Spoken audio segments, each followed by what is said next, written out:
ಶೋರಾಪುರ ಸಂಸ್ಥಾನವು ಕರ್ನಾಟಕದ ಉತ್ತರ ಭಾಗದಲ್ಲಿರುವ ಒಂದು ಐತಿಹಾಸಿಕ ಸಂಸ್ಥಾನವಾಗಿದೆ. ಈ ಸಂಸ್ಥಾನವನ್ನು ಶ್ರೀಮಂತರಾಜನಾದ ವೆಂಕಟಪ್ಪ ನಾಯಕರ ಆಧ್ಯಾತ್ಮದಾಯಕ ಶೋರಾಪುರದ ನಾಡಿನಲ್ಲಿ ಆಳಿದ ವೆಂಕಟಪ್ಪ ನಾಯಕರ ಜನನ 1840ರ ಸುತ್ತಮುತ್ತ ನಡೆದಿದ್ದು, ತಾವು ಶೂರ ಮತ್ತು ಸಾಹಸಿಯ ಧರ್ಮವೀರನಾಗಿ ಜನರ ಹೃದಯದಲ್ಲಿ ಅಚಲ ಸ್ಥಾನ ಪಡೆದಿದ್ದರು. ಬಲಿಷ್ಠ ಮತ್ತು ನಿಸ್ಸಂಕೋಚ ಆಡಳಿತಗಾರನಾಗಿ ಅವರು ಶೋರಾಪುರ ಸಂಸ್ಥಾನವನ್ನು ಮುನ್ನಡೆಯುವಲ್ಲಿ ಮಹತ್ವದ ಪಾತ್ರ ವಹಿಸಿದರು. ಬಾಲ್ಯದಲ್ಲಿ ತಾಯಿ ತಿಮ್ಮಯ್ಯ ಮತ್ತು ತಂದೆ ಕುಮಾರಪ್ಪನಿಂದ ಪ್ರೇರಣೆಯಾಗಿದ್ದ ವೆಂಕಟಪ್ಪ ಅವರು ಸೈನಿಕ ವೃತ್ತಿಯ ತತ್ವಗಳನ್ನು ಕಲೆಹಾಕಿದರು.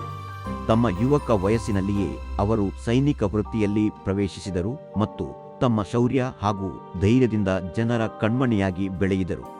ಅವರ ಆಡಳಿತ ಅವಧಿಯಲ್ಲಿ ವೆಂಕಟಪ್ಪ ನಾಯಕರು ಕೃಷಿ, ನೀರಾವರಿ ಹಾಗೂ ಸ್ಥಳೀಯ ಕಲೆಯನ್ನು ಉತ್ತೇಜಿಸಿದರು.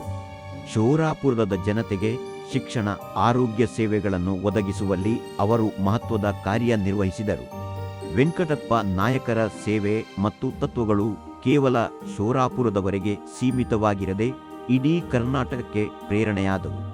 ಅವರ ತ್ಯಾಗ, ಶೂರತೆ ಮತ್ತು ಸಮರ್ಪಣೆಗಳು ಕರ್ನಾಟಕದ ಇತಿಹಾಸದಲ್ಲಿ ಅಚಲವಾಗಿ ಉಳಿಯುತ್ತವೆ.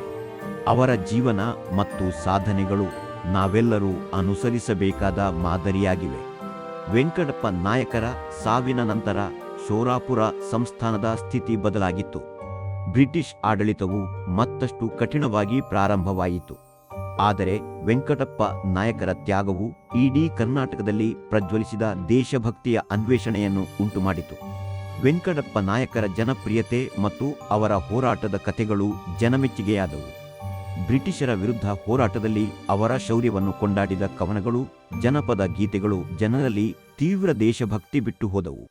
ವೆಂಕಟಪ್ಪ ನಾಯಕರ ಆದರ್ಶಗಳು ಕೇವಲ ರಾಜಕೀಯ ಬದ್ಧತೆಗಷ್ಟೇ ಸೀಮಿತವಾಗಿರದೆ ಸಾಂಸ್ಕೃತಿಕ, ಸಾಮಾಜಿಕ ಮತ್ತು ಆರ್ಥಿಕ ಅಭಿವೃದ್ಧಿಯ ತತ್ವಗಳನ್ನು ಕೂಡ ಹೊತ್ತಿವೆ. ಅವರು ಬಡಜನರ ಹಕ್ಕುಗಳನ್ನು ಕಾಪಾಡಲು, ಮಹಿಳಾ ಸಶಕ್ತೀಕರಣಕ್ಕೆ ಮತ್ತು ಶೈಕ್ಷಣಿಕ ಅಭಿವೃದ್ಧಿಗೆ ಶ್ರಮಿಸಿದ್ದರು. ಅವರ ಆಧ್ಯಾತ್ಮಿಕ ತತ್ವಗಳು ಸಮಾಜ ಸೇವೆಯ ಮಹತ್ವವನ್ನು ಒತ್ತಿ ಹೇಳಿದವು. ಶೋರಾಪುರದ ಜನತೆ ಅವರ ಮಾರ್ಗದರ್ಶನದಲ್ಲಿ ಪ್ರಗತಿ ಪಥದಲ್ಲಿ ಮುಂದುವರಿದರು.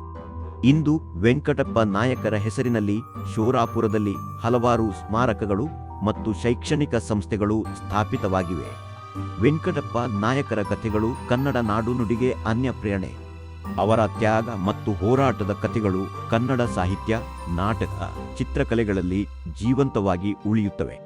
ಹೀಗಾಗಿ ವೆಂಕಟಪ್ಪ ನಾಯಕರು ಕನ್ನಡ ನಾಡಿನ ಮಹಾನ್ ಶೂರನಾಗಿ ಶಾಶ್ವತ ಪ್ರೇರಣೆಯ ರೂಪದಲ್ಲಿ ನಮ್ಮ ಹೃದಯಗಳಲ್ಲಿ ಅಚ್ಚಳಿಯದ ನೆನಪಾಗಿ ಉಳಿದಿದ್ದಾರೆ. ವೆಂಕಟಪ್ಪ ನಾಯಕರು ಬಂಡಾಯದ ಚಿಲುಮೆ ಹೊತ್ತ ದಶಕದ ಹಿಂದಿನ ಹೋರಾಟದಲ್ಲಿ ತಮ್ಮ ಉಜ್ವಲ ನಾಯಕತ್ವವನ್ನು ಪ್ರದರ್ಶಿಸಿದರು. ಬ್ರಿಟಿಷ್ ಆಡಳಿತದ ವಿರುದ್ಧ ಅವರು ತೀವ್ರ ವಿರೋಧ ವ್ಯಕ್ತಪಡಿಸಿದರು. ಇವರ ಶೌರ್ಯ ಮತ್ತು ಧೈರ್ಯವು ಬ್ರಿಟಿಷರಿಗಿಂತ ಮೇಲುಗೈ ಸಾಧಿಸಿತು. ಆದರೂ ಕುದುರೆಹಳ್ಳಿ ಕೊನೆಗೆ ಅವರಿಗಾಗಿತ್ತು. ಬ್ರಿಟಿಷ್ ಆಡಳಿತದ ವಿರುದ್ಧ ವೆಂಕಟಪ್ಪ ನಾಯಕರು ನಡೆಸಿದ ಬಂಡಾಯವು 1857ರ ಸೇಪಾಯಿಗಳ ಬಂಡಾಯದ ಸುತ್ತಮುತ್ತ ನಡೆಯಿತು. ಈ ಹೋರಾಟದಲ್ಲಿ ನಾಯಕರು ತಮ್ಮ ಸೈನ್ಯದೊಂದಿಗೆ ಬ್ರಿಟಿಷರ ವಿರುದ್ಧ ತೀವ್ರ ಹೋರಾಟ ಮಾಡಿದರು. ಅವರು ತಮ್ಮ ಹಕ್ಕುಗಳನ್ನು ಕಾಪಾಡಿಕೊಳ್ಳಲು ಮತ್ತು ಶೋರಾಪುರವನ್ನು ಸ್ವತಂತ್ರ ಸಂಸ್ಥಾನವನ್ನಾಗಿ ಉಳಿಸಲು ಶ್ರಮಿಸಿದರು. ಅವರ ಧೈರ್ಯ ಮತ್ತು ಸಮರ್ಪಣೆ ಹಲವು ಸ್ಥಳೀಯ ರಾಜಮನೆತನಗಳಿಗೆ ಪ್ರೇರಣೆ ನೀಡಿತು. ಬ್ರಿಟಿಷರು ಅವರನ್ನು ಬಂಧಿಸಿ 1858ರಲ್ಲಿ ನೇಣು